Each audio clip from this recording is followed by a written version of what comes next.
നിങ്ങൾക്കറിയാമോ, 118 സങ്കീർത്തനത്തിന് മുമ്പ് ബൈബിളിൽ 594 അധ്യായങ്ങളും 118 സങ്കീർത്തനത്തിന് ശേഷം ബൈബിളിൽ 594 അധ്യായങ്ങളുമാണുള്ളത്. 118 സങ്കീർത്തനത്തിന് മുമ്പിലുള്ള 594 അധ്യായങ്ങളും 118 സങ്കീർത്തനത്തിന് ശേഷമുള്ള 594 അധ്യായങ്ങളും കൂട്ടിയാൽ മൊത്തം അധ്യായങ്ങളുടെ എണ്ണം 1188 എന്ന് ലഭിക്കും. 118 സങ്കീർത്തനത്തിന്റെ 8ാം വാക്യമാണ് ബൈബിളിലെ ഒത്ത മധ്യത്തിലുള്ള വാക്യം.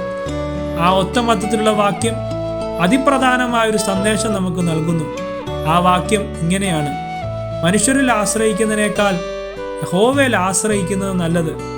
അതേ പ്രിയ സുഹൃത്തെ, ബൈബിളിന്റെ മധ്യത്തിലുള്ള വാക്യമാണ് മുഴു ബൈബിളിന്റെയും കേന്ദ്ര വിഷയം. നീ മനുഷ്യരിൽ ആശ്രയിച്ച് നിന്റെ മനസ്സ് മരവിച്ചോ? നിന്നെ സഹായിക്കാമെന്ന് പറഞ്ഞവർ അവരുടെ സാഹചര്യത്തിനനുസരിച്ചിട്ട് വാക്കു മാറ്റിയിട്ടുണ്ടോ? നിന്നെ ഒന്നിനും കൊള്ളില്ല എന്ന് പറഞ്ഞ് നിന്നെ ആരെങ്കിലും മാറ്റി നിർത്തിയിട്ടുണ്ടോ? നീ ലോകത്തിലെ സകല വൈദ്യന്മാരിലും ആശ്രയിച്ചിട്ട് നിന്റെ രോഗത്തിനൊരു പ്രതിവിധിയുമില്ലയോ? ആരാലും നിന്ദിക്കപ്പെടുമ്പോഴും, ആരാലും വെറുക്കപ്പെടുമ്പോഴും, ആരാലും മാറ്റി നിർത്തപ്പെടുമ്പോഴും, ആരാലും ഉപേക്ഷിക്കപ്പെടുമ്പോഴും ദൈവം നിന്നോട് പറയുന്നു, മനുഷ്യരിൽ ആശ്രയിക്കുന്നതിനേക്കാൾ യഹോവയിൽ ആശ്രയിക്കുന്നത് നല്ലത്. ഇതൊന്നും യാദൃച്ഛികമല്ല.